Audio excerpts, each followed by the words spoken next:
Hey everybody, welcome to Sunshine and Whiskey. I'm your host, Lana Durrett. We're going to stir up life topics and explore the messiness and the craziness of life. This is information for the inquisitive. I myself get lost in information and curious about all things. I spend a ton of time reading, listening to podcasts, and having purposeful conversations. The more perception I receive, the more I want to share with people and dive into the next new quest. The power of each of us, our accomplishments, passions, unique stories, and authentic voices, we all have so much to address and to tear into. And that's what I intend to do here. I want to talk to high vibe humans, share space to be transparent and inquisitive, share laughs, and explore life. I'm not an expert or a professional, and my purpose is to give voice and have genuine conversations concerning business strategies, relationships, personal development, intimacy, intuition, or simply your favorite damn book. Whatever it is, let's just unpack it and explore it. Let's build a bridge to bring energy and souls together by sharing sunny and spicy conversations. Welcome to Sunshine and Whiskey. Good morning, everybody. You found yourself with another episode of Sunshine and Whiskey, where every morning feels like a little bit of slice of heaven. I'm your host, Lana Durrett, and I've got a cup of coffee in one hand and a glass of whiskey in the other because, well, it's got to be 5 o'clock somewhere. So whether you're starting your day at sunrise or chasing the last bit of moonlight, we're here to kickstart your morning with a blend of laughter and stories. And today I'm excited to bring to you Elisa Michaels on the show. Elise is a men's mindset and mental health coach focused on helping men find purpose and passion while healing subconscious trauma. So I'm excited to have her join us, and everybody, please help me and welcome Elise to the show. Welcome, Elise. Hey, I'm so happy to be here. Good morning. Yeah, insane. Sorry about the confusion this morning, and I'm happy we finally get to connect. I've been watching so much of your stuff. Wow, you've got some fantastic information out there helping many people, and you are one busy lady, one busy person coming up. Thank you. Yeah, it's a lot. It is. Elise, where do we find you right now? Whereabouts are you? I'm in Tampa, Florida. So Sunshine State. No doubt. That's where I need to be. I think we're coming down to the end of it. Our leaves are starting to turn yellow here, which means not good signs. We don't have many more days of all the sunshine. So lucky you are. Is that home for you? Have you been there for? I've been here for like 3 months. Usually travel to a new country every month. So this right now is the longest place I've been for a while. Yeah, it's like my home for now. Oh, you know what? That's kind of where I want to jump into is your story, because I kind of was going through your stuff, and you were, or maybe still are, living in more of a nomad and traveling around and hitting different places. So tell me that. How did that come about? Are you like, that's part of your healing journey from what I can understand? Well, I mean, I don't necessarily know if it's part of a healing journey. It's just, I am a person who is like an explorer and I love to travel. And I've been doing this for like 4 or 5 years. 2 years before the pandemic, I worked for a tech company remote. So before it became a fad, I was also a remote worker. And then during the pandemic, I obviously couldn't travel, but that's when I started my business. And then ever since the pandemic kind of ended, I've been moving to a different place almost every month. Almost every month. So where would you say right now would have been one of your favorite places? That you might go back to if you could? Turkey. I actually wanted to stay in Turkey, but I was dealing with bank stuff and I couldn't get into my account. So I had to come back to the US for a little while. Dang. Well, maybe you can go back there. Actually, my cousin had just spent some time there as well, and she said the same thing. Absolutely loved it there. Yeah, it's so amazing. Cool. Yeah. So tell me, how did you get into men's mental health? I know that I had watched a friend of ours, a mutual, I watched the podcast with you and Rubio on there, and it was really good. But, I know you didn't necessarily land attempting to be men's mental health. You kind of just ended up going down that route. Yeah. I was actually trying to be a women's coach, but I had never specifically picked out a gender. It was just something I had in my head. But once I posted the videos on LinkedIn, it was only men who reached out to me for help. And I just realized men didn't have a lot of support when it came to mental health. So once I saw that and I realized that I could really be of use and help, I just decided to make that my niche. Isn't that funny? I was like, maybe we just think we're so independent that we don't need to reach out for help, because I relate so much myself to the things that you speak about, which I mean makes sense. I mean, it doesn't matter which gender, we're all going through that same stuff, right? But yeah, there's so many times where I'm watching your things, I'm like, yeah, hell yeah. It's so good. So tell me about how come you got into doing like the videos and that traction as it was.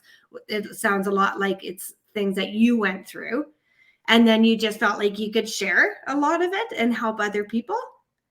Yeah, I mean, pretty much, like Tim Ferriss says, scratch your own itch. So I never actually planned to be a coach in general.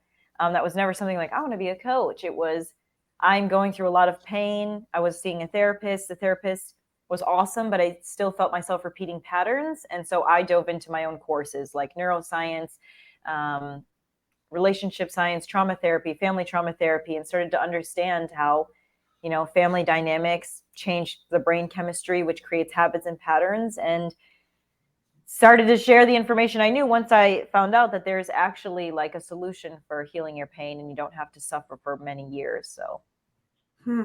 What do you find is one of the biggest, I guess, when you're talking with men now, or women really, what do you find is really one of our biggest things when dealing with a heartache or trauma or any of it? Is there a common denominator that we're all struggling with at this, I guess, generation, this time? Is there something really common that's popping out? yeah, I mean, well, people's number one desire is to have good relationships. That's like the number one problem for everybody. Relationships are the biggest determiner of our happiness. And so within relationships, the biggest struggle is like the miscommunication. And it's not even like how we communicate, it's like being able to understand the perspective of another and make adjustments. So healthy conflict resolution, healthy conflict communication. Once you can resolve those things, you can pretty much repair anything. That's what I find it still is one of my number one things, is that you think you understand somebody, you think you're hearing them and internalizing what it is that they need. And then, a couple hours later or whatever, a conversation comes up and you find out you were completely wrong or like offside. And you're like, how did I get that so wrong? Right. Or even trying to get yourself like something that you're trying to communicate. I said, sometimes I feel like I'm handing something over on a silver platter, right? Going, I'm laying it out for you, right? And then I always say, well, you're just choosing to not. And I don't feel like that's true when I listen to some of the things that you're saying. I'm like, how does a person learn to communicate what they're really feeling, as well as listen and understand what the other person? What are some of the key things that you would suggest doing for somebody that's struggling with that? Yeah, so that was a really good point that you made. Sometimes we feel like something is so easy, like, how do you not get this? Right? We get frustrated, like, how are you not understanding what I'm telling you? Yeah. But when you start to understand that everybody comes with their own set of perspectives and rose-colored glasses, they're not seeing the world through the same lens as you are. So the number one way I actually tell clients that they can de-escalate arguments is not by trying to force the other person to understand their perspective, but by actually getting curious about the other person's perspective. So you think it's kind of counter because you're like, well, I feel unheard, I feel misunderstood. But the best way to become understood is by trying to understand. So that's a lot of Mhm. misunderstood slash understand concepts. But if I'm trying to tell you something and I feel like you're not getting it, then if I become curious, like, okay, tell me which part of this isn't resonating with you, or tell me like your perspective on this, because if I can understand you, then I can get to your level and explain it in a way that you understand. Yeah, absolutely right. It's taking the time to ask the questions, be like, yeah, where do I go with you? What is it that you're not? I like that. That's a good, yeah, absolutely. If you're talking about attachment styles, I don't know, I'm hearing this everywhere right now. What type of attachment style are you? Of course, your 5 love languages. So attachment styles, do you find more women are one way of an attachment style and there's many more men, and that's coming just because I kind of look around, I always feel there is more of one or the other, but what's your take on that? Yeah, so many women are anxious attachment style and many men are avoidant, and that's just due to societal construct of women being encouraged to express their emotions and also kind of be people pleasers. And then men, don't show your emotions, don't be weak, don't. So they are forced to cut off intimacy and then kind of turn into an avoidant attachment style, right? Whereas women become anxious, like, what can I do to solve the problem? What can I do to fix this here? And men do that, but they do it in silence, right? So it's kind of like this push-pull dynamic that, yeah, like many women do show up anxious and many men do show up avoidant, but not always. How do you pull them out? I have two boys. Now one's 30 and one's 20 now, but with my 20-year-old, I'm really finding that dynamic, exactly that stereotypical. I was in a kind of a poisonous marriage for years, which really was, don't show your emotions, don't stand up to what you say you're going to do, just say what I wanted to hear. And then, of course, then you'd have the resentments and stuff later when it didn't happen. And raising my youngest, I find he's taken on so many of those traits, right? Like, not knowing how to express himself. Usually I'll come out in some form of, it's not what he's mad about. It's aggression about a meal or something odd, right? And it's like, that's not truly what you're mad about, so let's talk about what it is. And I find it so hard to get that type of person to actually learn to talk about what it is that they're feeling. Do you come across that? And what, are there different ways to maneuver around that? Yeah. And you sharing that story is very powerful because you are sharing the foundation of how attachment styles are created. You're the mother and the son, and you said the foundation was kind of like an unhealthy marriage, unhealthy environment. Yeah. When a mother cannot feel safe to express her emotions and create that safety for her son, like the mother's role is to create a reflection, a mirror for emotions so that we know who we are in relation to that. So for you specifically, have you been able to be vulnerable with him since then and express your own emotions and share a little bit of who you are? Because you are literally the foundation of secure attachment or avoidant attachment or anxious attachment, whatever it is. And so, like for you, it could really help him out tremendously for you to be in a secure attachment style. Showing that to him, he will pick it up by default because children are also always looking to their parents subconsciously, at least for answers. So the answer in general is, how can we be a secure and safe place for people to kind of mirror our emotions, become vulnerable, become just a little bit more of who they are. The goal is not to walk around the triggers of the attachment styles and nurture them. The goal is to always become secure. That's a big goal. And you're so right. I'm a firm believer in the fact that keep talking, right? Keep talking to them, keep sharing your experiences, and just keep that open line of communication.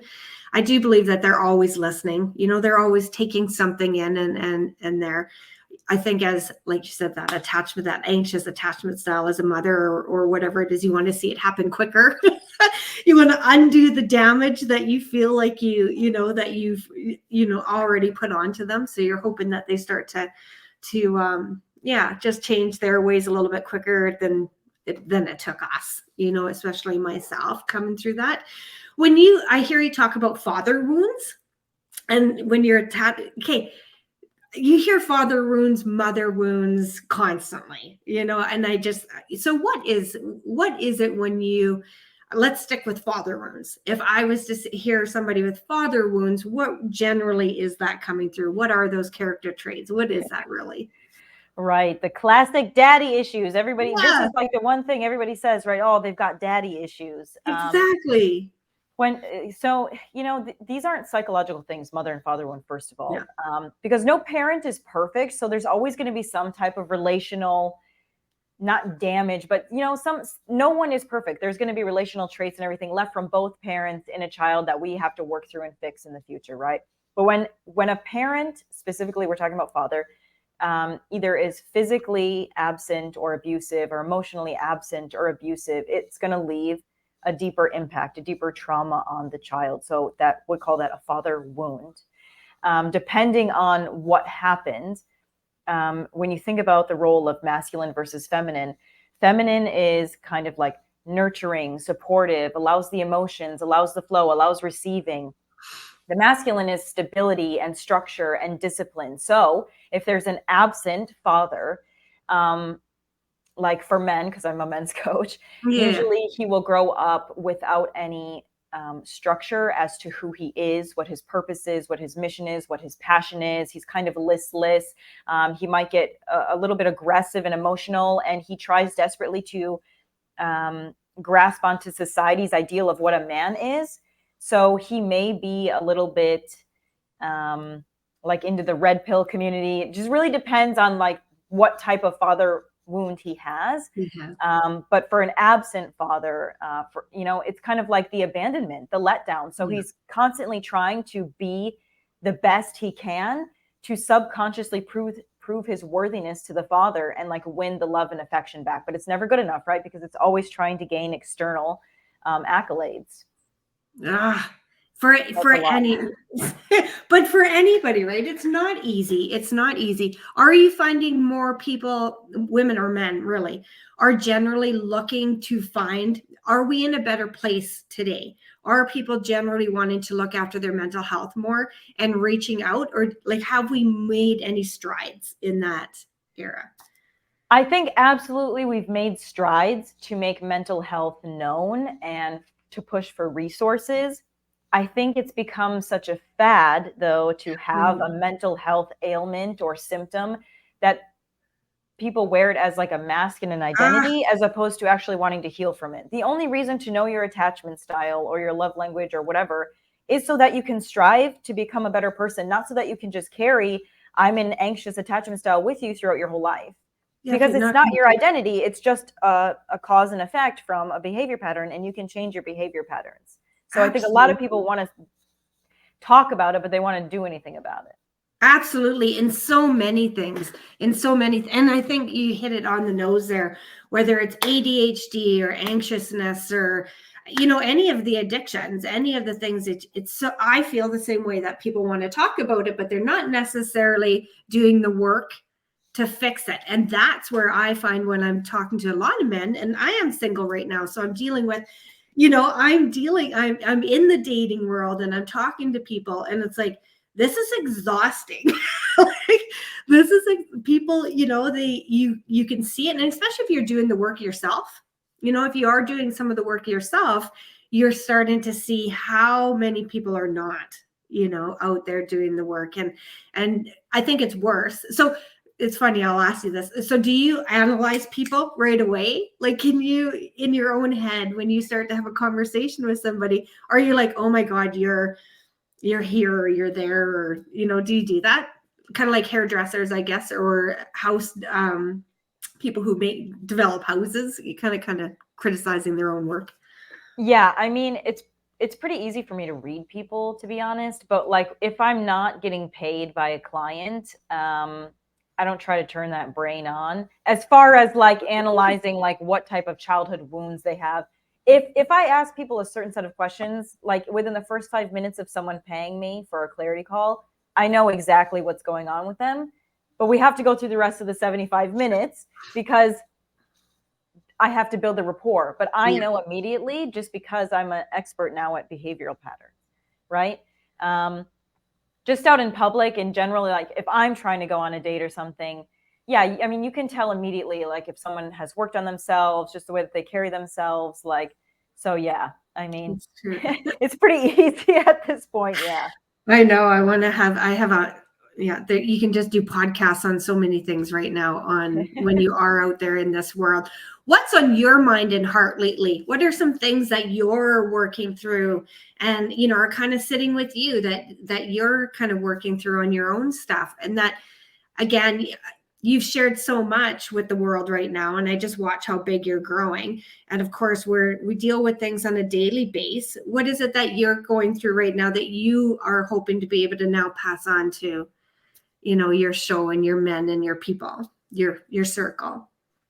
Yeah, that's a good question. I think it's really important to always continue self-analyzing and growing. And I live with 2 roommates right now. And so my recent letting go of the ego was when a roommate brought up like how she felt judged by me because of like, you know, certain things that I was saying that I didn't like. And, you know, just putting aside your ego because you think, okay, I'm a mental health coach and I never thought that I was being negative or sounding judgmental. And to just put those things aside and really self-reflect and like, there are better ways that we can say things. Like, how can I be more sophisticated in this moment? Because everybody has their different lens. Oh, So yeah. I also too have to continuously self-grow and analyze the way that I'm being perceived and coming off to people as well. So It's never ends. And I think that's something that is brilliant for people to keep in mind, that you can do the work one day and you can go to all the meditations and you can go out to all the therapists and stuff, but it's an ongoing, you know, thing. We don't just stop and think that so I like that you're consciously, and, you know, good roommates tell it like it is. yeah. Usually it's real quick to find out where we're going wrong with people who are willing to be honest, sometimes brutally honest, and that's a hard one to swallow at times. It is. Well, and that's the thing is I'm the brutally honest person. Yeah. And some people just don't receive that information well. And so for me, it's kind of like that has been part of my identity, right? Being brutally honest. And so now I have to remind myself continuously, like, pull back, like you can be more gentle, like some people don't need it like fast and quick to the point, you know, like Gentle is so a good way to put it, because I'm the same way. I can be brutally honest, and because I like that. I would rather, you know exactly where you're coming from and what. I don't need things sugar fucking coated. I need to know exactly what it is that you want. And I think we're back to our original conversation. That's kind of where I play. I hand it over to you saying exactly what I need, right? So there should be no confusion about it. But yeah, some people are definitely, they need things more wrapped up, nice and soft. And yeah, that's not me. So, and doesn't sound like you either. And I have a question on toxic relationships. If you've got two people who aren't necessarily have done the work and they just keep, you know, we'll put me as an example, when you go out into this world, right? And you're finding that people aren't necessarily doing the work. And so you're just creating another toxic relationship after toxic relationship because people aren't. How do you step back out of that and be like, okay, how do I quickly recognize these red flags or beige flags, as I hear people talk about them now? What's the thing to do there? So you're not constantly creating these same patterns and same habits over and over again. When you think you've done the work, and so now you're ready to put yourself out there, how quickly what do you do to recognize the flags so you're not jumping into just another shitty relationship kind of thing? Right. Well, there's a couple pieces to that. You know, a lot of people, when they go out into the world and they're dating, they tend to put a lot of blame on the other. Like, oh, I keep attracting these toxic people. What can I do to avoid them? When really it's like, okay, but what are you doing to attract the toxic people? Like, are you creating a space where you allow certain behaviors? Like it's just a really like put the mirror in front of yourself kind of exercise. Like, what standards have I been setting? What are the types of people I'm attracted to? What are the things I'm going for that maybe I'm not really comfortable with, right? And so we blame it on the other person, but really like maybe we're allowing things to slip through the cracks for us.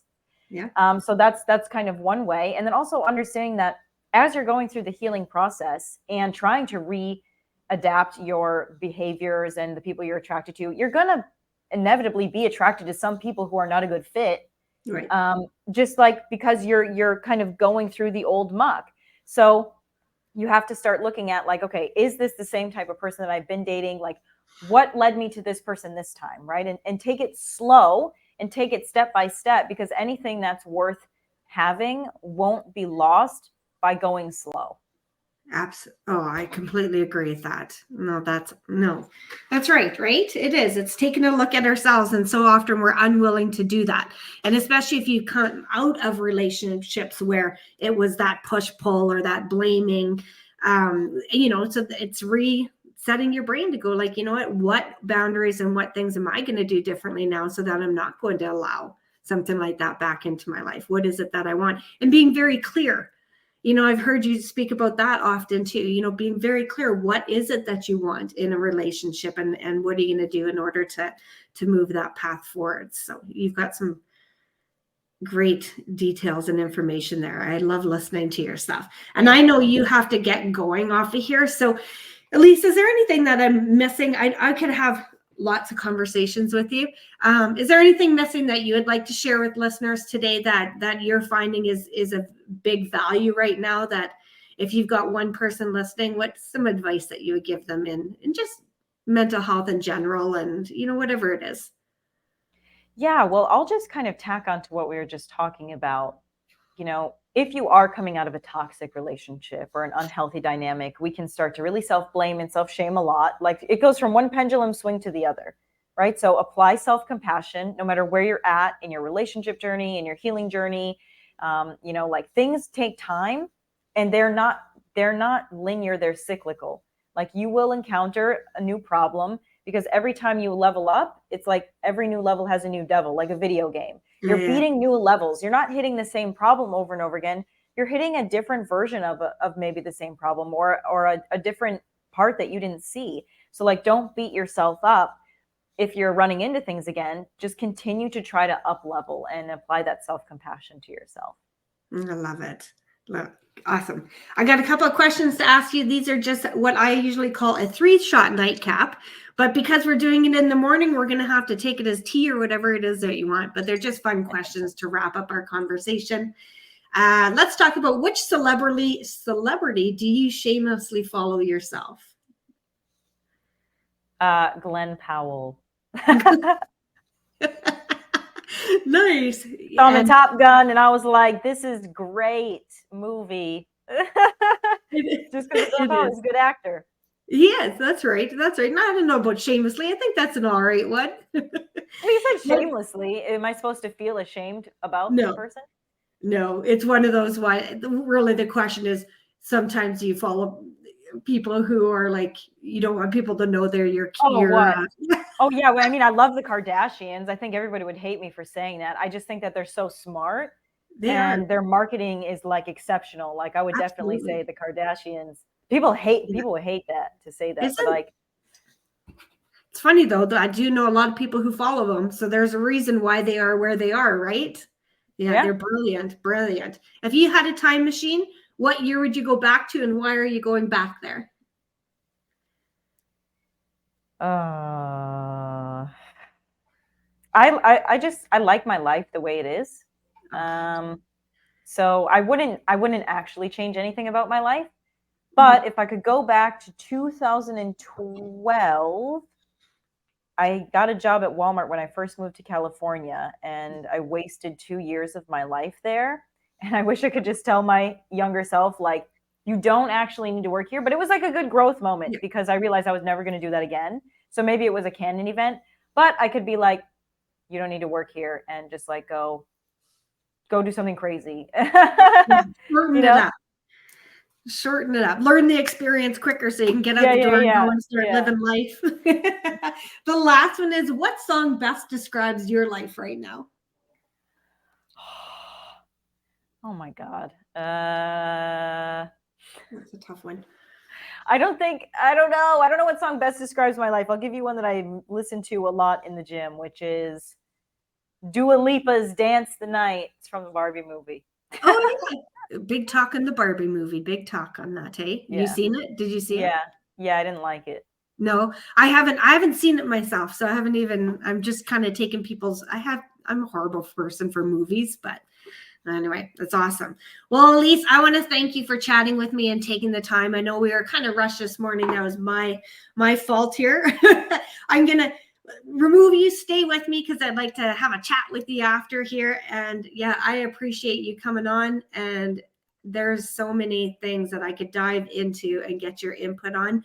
I think you're a brilliant person to talk to, and I'm so happy you're becoming so successful in everything that you're doing, and that so many men are reaching out to you. It's awesome to see. So, and I love you. I got to tell you, you're so good on the camera, and your Instagram, you're so comfortable. Thank you.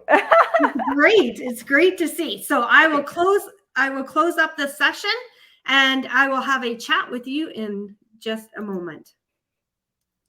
Thank you. Okay, I want to thank you for sharing your time with me and supporting this show.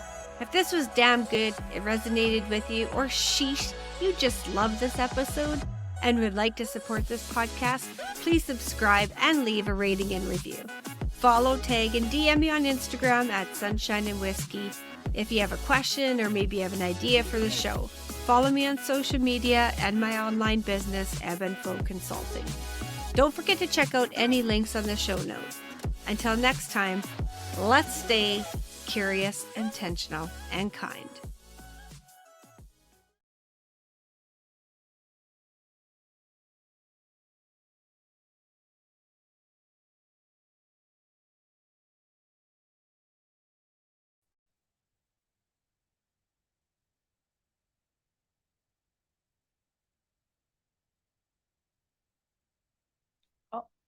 Am I the only one? Yeah, there you go. Sorry about that. That was a bit rushed. It's just me. No. It was just me up there for a second. I was like, am I the host now?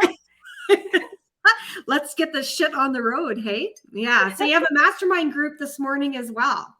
Yes, and then I have a client call after. So it's a busy Sunday. Yeah. So sorry about that. Sorry I kind of had meetings after.